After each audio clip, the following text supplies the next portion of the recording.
السلام عليكم، عاملين ايه؟ نهاركم مشرق بنور الله.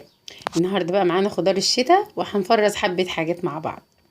انا هنا عندي جوافة، كان يعني عندي ضيوف وجايبينها لي، هي مش اوانها بس برضه هفرزها معاكم. غسلتها غسلة كويسة وهشيلها من القشرة من فوق ومن تحت، وهقطعها 4 تربع، وهقطعها كده معاكم واحطها في البولة بتاعتنا، يعني تخريطة صغيرة كده. معايا هنا معلقة سكر وعصرة ليمونة، مفيش ازيد من كده. السكر مادة حافظة، والليمون بيخليها بيضة وكويسة، ولو قعدت معاكي سنة في الفريزر مش هيجرالها حاجة. هقلبها تقليبة كويسة وافضيها بقى الاكياس على قد ما انا عايزة،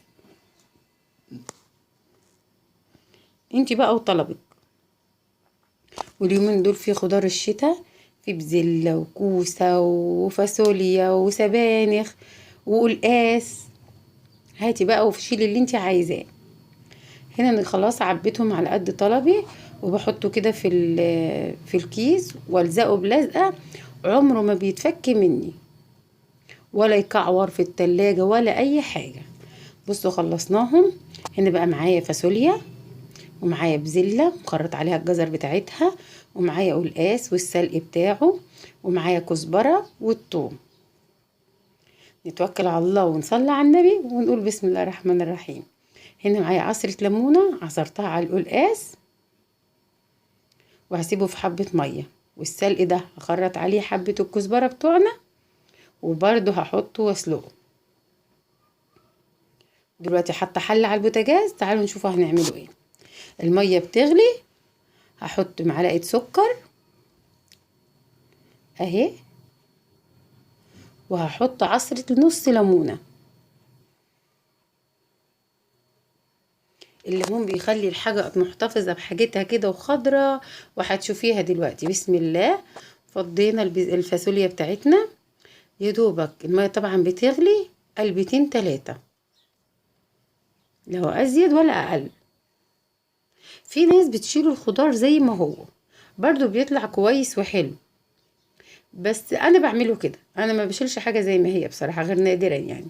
والقلقاس برضو ساعات بشيله زي ما هو حتى من غير غسيل، وبيطلع زي الفل، بس هو بيغيب شوية بقى في الغسيل، تنقعيه في مية وتعمليه عشان انتوا طبعا عارفين بياخد فترة.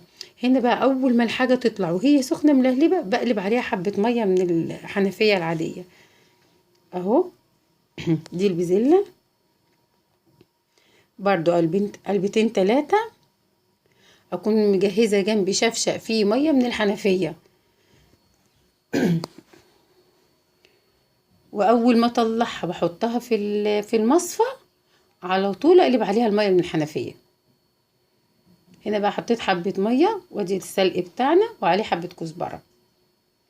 الفاصوليا، البزلة، القلقاس غسلته كويس وحطيته في مصفى، ولازم ينشف خالص، مادام غسلاه لازم ينشف. والثوم والكزبرة الخضراء بتاعتنا. اعبي بقى حاجتنا وما استناش لما تبرد خالص، يعني يا دوبك اعبيها كده وهي دافيه.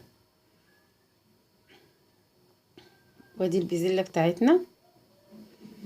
انتي بقى حطي على قد طلبك.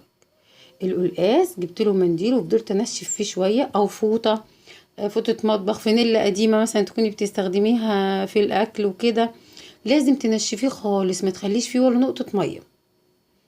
يا اما لو مش هتعرفي شيليه كده من غير غسيل. ده بقى السلق بتاعنا، سلقته وضربته في الخلاط، هحطه في الكيس بتاعنا، وممكن اكسر واخد منه اللي انا عايزاه.